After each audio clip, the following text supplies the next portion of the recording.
Assalamualaikum warahmatullahi wabarakatuh.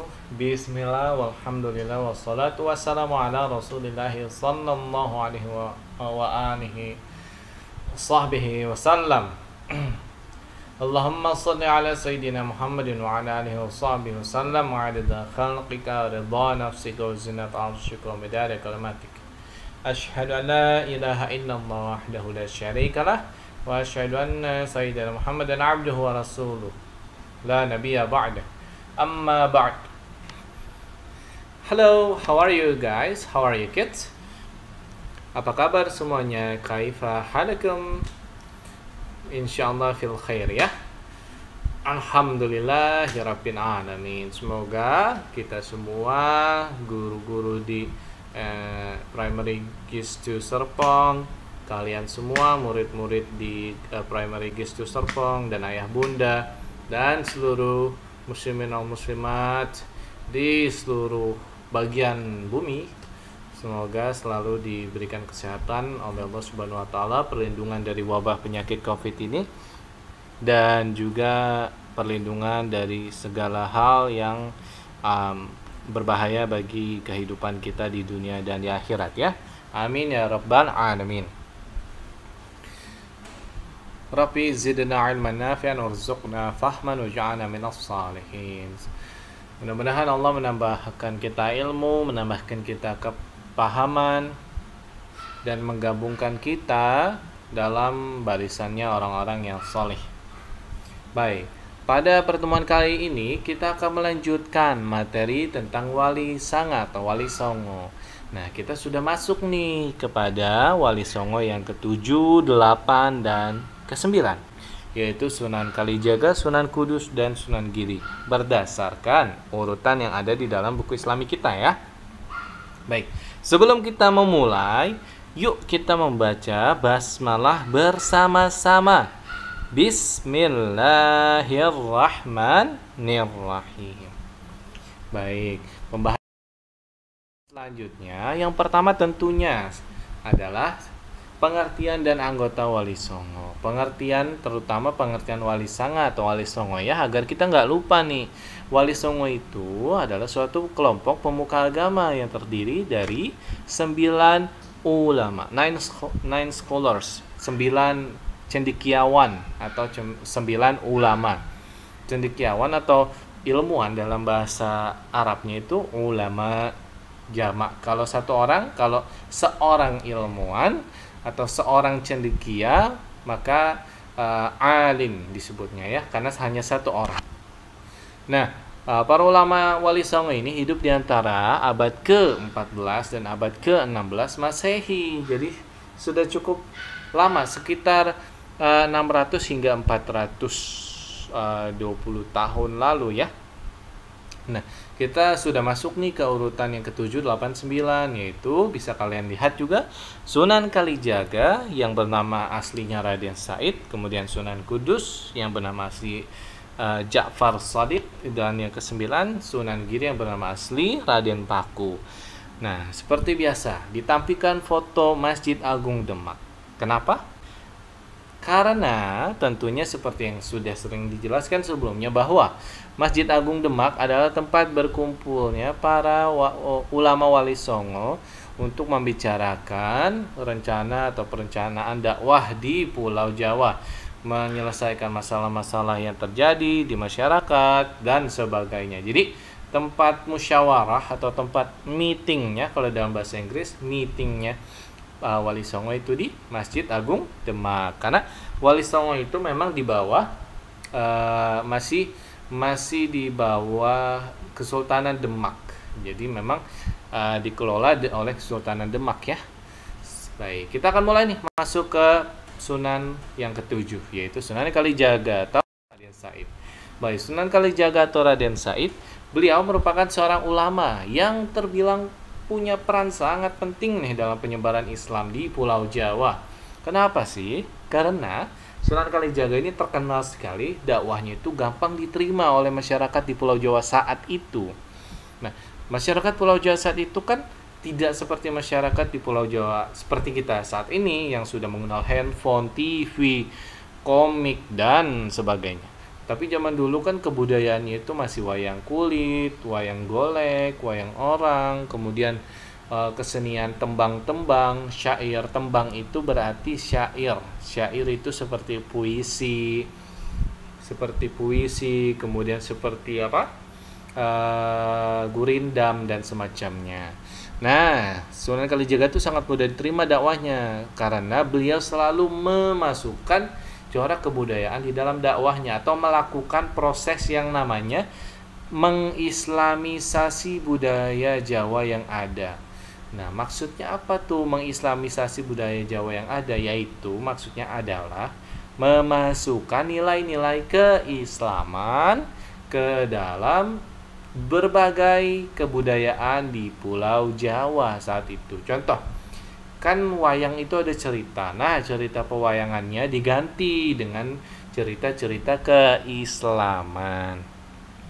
Lagu-lagunya, syair-syairnya diganti dengan syair-syair yang mengajarkan tentang ajaran Islam meski bahasanya dengan menggunakan bahasa Jawa saat itu. Nah, masyarakat diajarkan Islam dengan kesenian. Contohnya apa nih karya Sunan Kalijaga? Sangat terkenal tentunya, yaitu wayang kulit. Beliau juga mengarang tembang. Kita semua tahu nih lagunya, yaitu ilir-ilir. Lir-ilir, lir-ilir, tandure wis sumilir. Itu contoh baitnya. Dan ada juga gundul-gundul paculcul. Nah, itu juga karya Sunan Kalijaga. Jadi Sunan Kalijaga itu sangat-sangat terkenal lagu-lagu atau tembang-tembang karya beliau karena iramanya sangat enak didengar, sangat ceria dan juga sangat mengajarkan kebaikan jika direnungi makna-makna yang ada dalam tembangnya Sunan Kalijaga. Baik. Selanjutnya kita melihat pusara atau paserean atau makam istilahnya, yaitu makam tempat dikuburkannya Sunan Kalijaga dan para keluarganya dan para murid-muridnya. Inilah makamnya. Seperti itu ya. Nah, makamnya ditutup biar rapi, biar bersih dan tidak disalahgunakan oleh orang-orang yang tidak bertanggung jawab. Karena kan selain makam seorang ulama, ini juga termasuk cagar budaya nih, peninggalan sejarah. Terlebih sejarah yang sangat impactful nih dampaknya bagi umat Islam saat ini, atau perilaku atau tindakan yang dilakukan oleh Sunan Kalijaga sangat-sangat bermanfaat bagi umat muslim saat ini, yaitu kita dapat mengenal Islam. Jadi harus dijaga dengan baik-baik dan dilihat sangat bersih. Makam-makam itu harus kita jaga kebersihannya dan harus diperjelas letaknya karena tidak boleh dilangkahi, tidak boleh diinjak semacamnya ya. Baik, semoga Allah merahmati Sunan Kalijaga, keluarganya, dan para murid-muridnya di dunia dan di akhirat ya. Baik, kita lanjut nih ke pembahasan selanjutnya, Wali Songo yang ke-8, yaitu Sunan Kudus atau Ja'far Shadiq. Nah, Ja'far Shadiq ini adalah putra dari pasangan Raden Utsman Hadi dan Syarifah. Beliau, yaitu Sunan Kudus, menyiarkan atau menyebarkan agama Islam di sekitar daerah Kudus. Nah, Sunan Kudus sangat ahli loh di dalam bidang kesenian dan tulis-menulis atau karya sastra, menulis di dalam sebuah buku atau puisi atau syair. Nah, salah satu karya terkenal beliau adalah Tembang Mas Kumambang dan Tembang Mijil. Beliau juga mendirikan masjid yang sangat terkenal. Masjidnya dikenal dengan Masjid Kudus. Kemudian di sana juga didirikan sebuah menara oleh beliau. Nah, terkenal menjadi Menara Masjid Kudus. Dan Masjid Kudus sangat nyata terlihat sekali dari Masjid Kudus adalah perpaduan berbagai budaya yang ada saat itu di Pulau Jawa.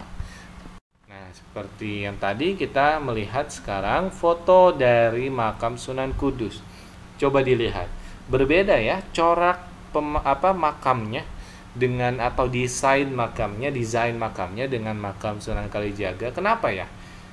Karena tentunya berbeda kebudayaan yang ada di daerah setempat beliau wafat. Seperti itu. Tapi yang ada yang sama nih, apa? Ayo, ada yang tahu kesamaannya apa? Kesamaannya adalah sama-sama bersih. Ya, jadi sama-sama bersih. Kenapa? Karena bersuci adalah sebagian dari iman. Otomatis kita harus menjaga kebersihan dari diri kita, terlebih tempat sekeliling kita, apalagi makam seorang ulama atau makam seseorang atau seorang muslim. Tentunya kan harus kita rawat seperti itu ya.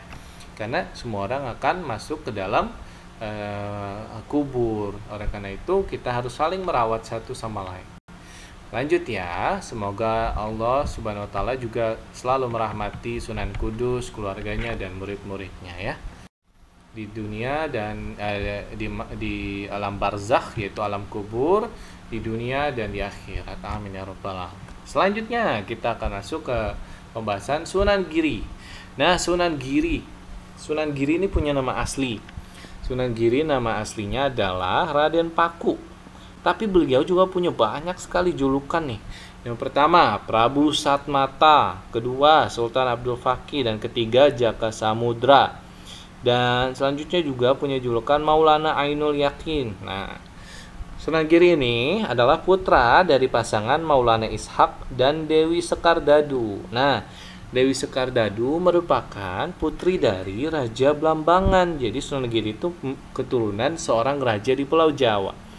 Sunan Giri ini mempelajari Islamnya itu di Padepokan atau di pesantren Sunan Ampel. Karena kecerdasannya, Sunan Giri itu diberikan gelar yang terakhir tadi, apa? Maulana Ainul Yakin. Karena sangat-sangat pintar sekali hingga pendapatnya itu sangat meyakinkan, seakan-akan sangat pasti ilmu dari Sunan Giri karena saking mendalamnya. Nah, kemudian beliau mendirikan pesantren juga nih di daerah Desa Sidomukti bagian selatan Gresik. Pesantren beliau sangat terkenal ke berbagai daerah di Nusantara ini. Jadi dari Aceh sampai Papua, pesantren beliau dikenal. Seperti tadi, sekarang kita sedang melihat pemakamannya Sunan Giri. Jadi pemakamannya Sunan Giri. Nah, ini yang ada di dalam sini ya. Tapi seperti tadi juga makam Wali Songo itu dikelilingi oleh makam-makam lainnya. Nah, makam-makam lain itu seperti misal bilang tadi ada makam muridnya dan makam keluarga-keluarganya. Nah, tapi yang terpenting adalah mereka itu adalah tokoh sejarah. Jadi tokoh sejarah yang menyebarkan agama Islam yang mana kita anut saat ini. Jadi semoga Allah merahmati Sunan Giri, Sunan Kalijaga dan Sunan Kudus yang kita pelajari pada pertemuan hari ini. Berikut juga keluarga-keluarga mereka dan murid-murid mereka yang turut sama-sama menyebarkan Islam dan seluruh anggota Wali Songo. Semoga Allah merahmati mereka di dunia, di alam barzah yaitu alam kubur dan di akhirat nanti ya. Dan semoga kita juga dalam kehidupan dapat meniru ketakwaan mereka selama hidup, dan semoga kita juga dapat membantu agama kita dapat berjasa bagi Islam dalam mengukuhkan ajaran Islam di muka bumi ini ya. Nah, itu pembelajaran pertemuan kali ini. Kita sudah belajar tentang 9 Wali Songo. Nah, tugas kalian sekarang silakan mereview atau baca ulang semua pembahasan Wali Songo yang ada di buku. Jangan ditunda-tunda, silakan nanti langsung dibaca karena hanya sedikit pembahasannya. Tapi pembahasan atau sejarah Wali Songo bukan hanya itu saja. Nanti kalian barangkali dapat menemui sejarah-sejarah lain tentang Wali Songo di dalam buku-buku lain, di dalam penjelasan para ulama dan sebagainya. Dan semua itu dapat menambah khazanah keilmuan kita ya. Dan Mister pesankan, jika ada tugas atau pesan dari Miss dan Mister, jangan ditunda untuk dilakukan ya. Karena ingat, mengatur waktu atau menjadi orang yang dapat menjaga waktu itu juga pesan Allah Subhanahu wa taala kepada seorang muslim. Sebagaimana di Allah bersumpah pada ayat pertama surat Al-Asr, wal 'asr, dan demi masa. Maksudnya apa? Maksudnya dalam waktu itu atau masa itu terdapat hikmah yang sangat penting. Jadi wajib kita renungi apa sih makna waktu, yaitu waktu itu tidak dapat diulang. Jadi waktu itu dengan cara apapun tidak dapat diulang. Oleh karena itu kita harus memanfaatkan waktu sebaik mungkin. Sebagaimana para wali songo ini juga memanfaatkan waktu sebaik mungkin dalam kehidupan mereka, sehingga bangsa Indonesia ini dapat menjadi bangsa yang mayoritas beragama Muslim. Nah, secara tidak langsung juga karena jasa Wali Songo. Baik, pertemuan kali ini Mister cukupkan. Pembahasan Wali Songo sudah selesai. Jika ada pertanyaan, kalian boleh bertanya pada kolom yang ada di Edmodo, kolom komen yang ada di Edmodo, atau kalian boleh catat di writing book dan nanti ditanyakan saat sesi virtual meeting atau pembelajaran melalui Zoom. Oke? Rabbana zidna ilman nafi'an warzuqna fahman waj'alna minas shalihin. Subhanakallahumma wa bihamdika asyhadu an la ilaha illa anta astaghfiruka wa atubu ilaik. Mister cukupkan pembahasannya. Wabillahi taufiq wal hidayah. Wassalamualaikum warahmatullahi wabarakatuh. Syukran, thank you, jazakallah.